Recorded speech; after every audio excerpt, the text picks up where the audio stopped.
maximal 2. Donc le frère jumeau de l'exercice 3. Une société fabrique chaque jour X parapluies avec X variant entre 0 et 60. Le coût total de production de ces parapluies exprimé en euros est donné par C de X égale X au carré moins 20X plus 300. Calculer le coût de fabrication de 10 parapluies.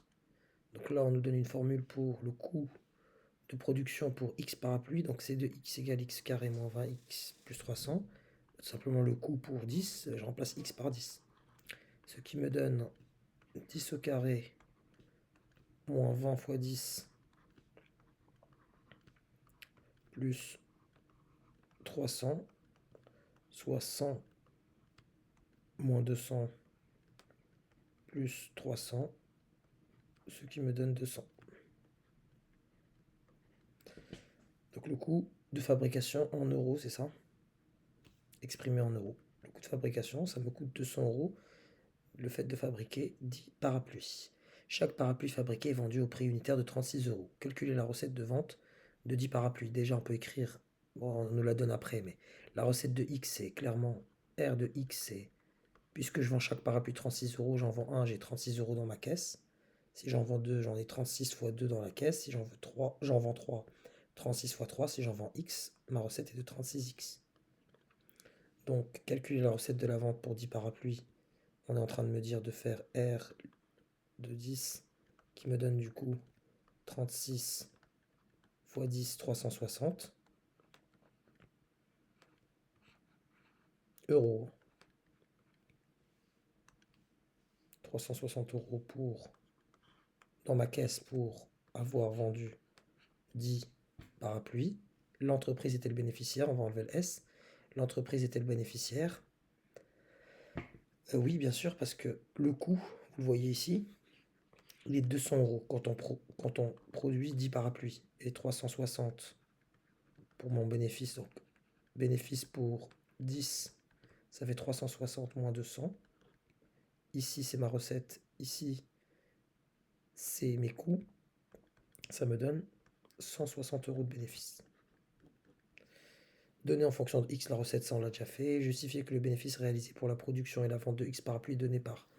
Donc, encore une fois, c'est la même chose. B de X, le bénéfice en fonction de X, c'est en fait la différence entre la recette en fonction de X et les coûts en fonction de X, avec X variant toujours entre 0 et 60. Cela me donne donc R de X, c'est 36X, moins C de X, je mets les parenthèses parce que c'est l'opposé de C de X entière que je veux, X au carré moins 20X plus 300, qui me donne 36X moins X au carré plus 20X moins 300, qui est égal à moins 300, ou plutôt moins X au carré d'abord, moins 300 à la fin, et 36X plus 20X, ça me donne plus 56X.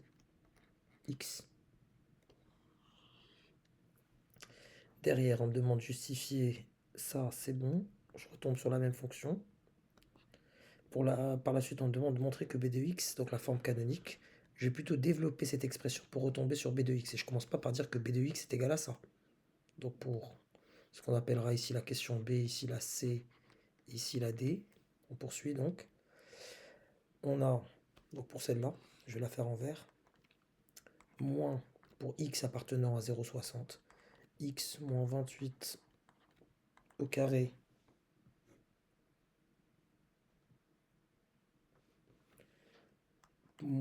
plus 484, pardon, est égal à l'opposé de cette identité remarquable qui est x au carré moins 2 fois x fois 28, ça fait du coup 56x.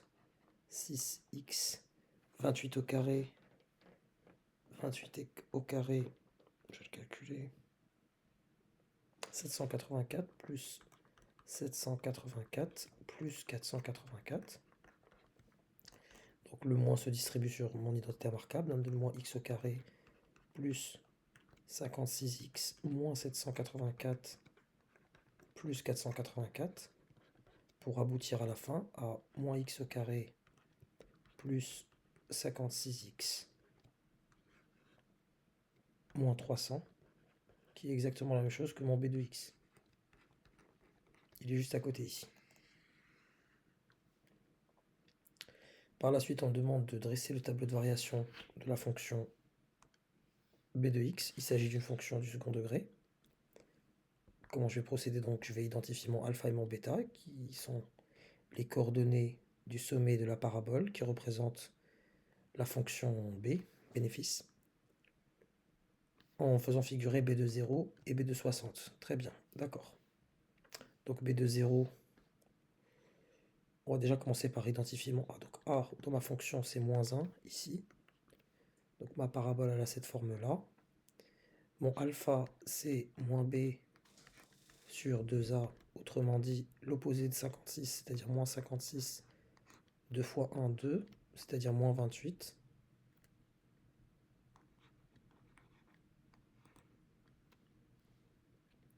Et mon bêta,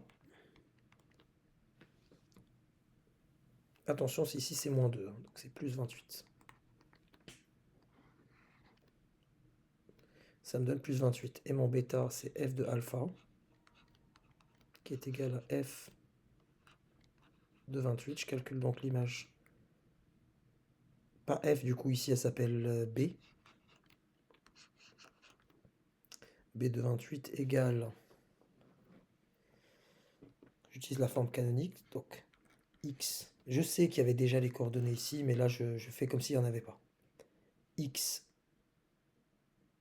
Donc ça fait, je remplace...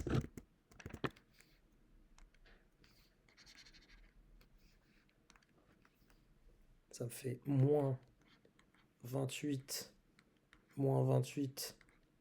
au carré plus 484. Autrement dit, moins 0 au carré plus 484 qui est égal à 484. Donc les sommets de ma parabole sont, les sommets plutôt A pour coordonnées, 28 et 484. Mais en fait, tout ça, je l'avais dit ici, si je connais mon cours, et j'identifie directement ma forme canonique. J'ai directement les sommets de ma parabole et ça m'évite de faire tous ces calculs une nouvelle fois parce que je retombe exactement sur la même chose.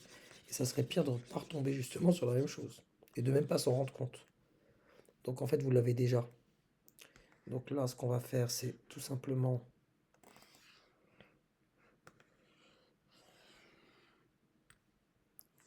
utiliser ces informations. Donc mon maximum, il est au niveau de 28. Je varie entre 0 et 60 pour les x. Ça, c'est les variations de ma fonction b. Si je, pour 0 élément produit, je remplace x par 0, ça me fait 0 plus 0 moins 300. Mon bénéfice, c'est plutôt de la perte de 300 €. Pour 28, c'est 484.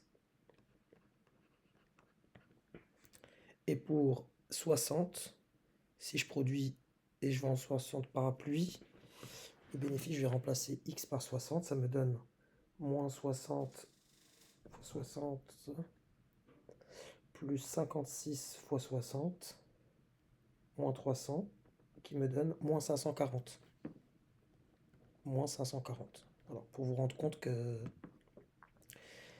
le bénéfice maximal, certes, il est là, mais si je produis pas de parapluies, si j'en produis 60 quitte même à les vendre, je suis quand même dans la perte. Voilà ma situation optimale.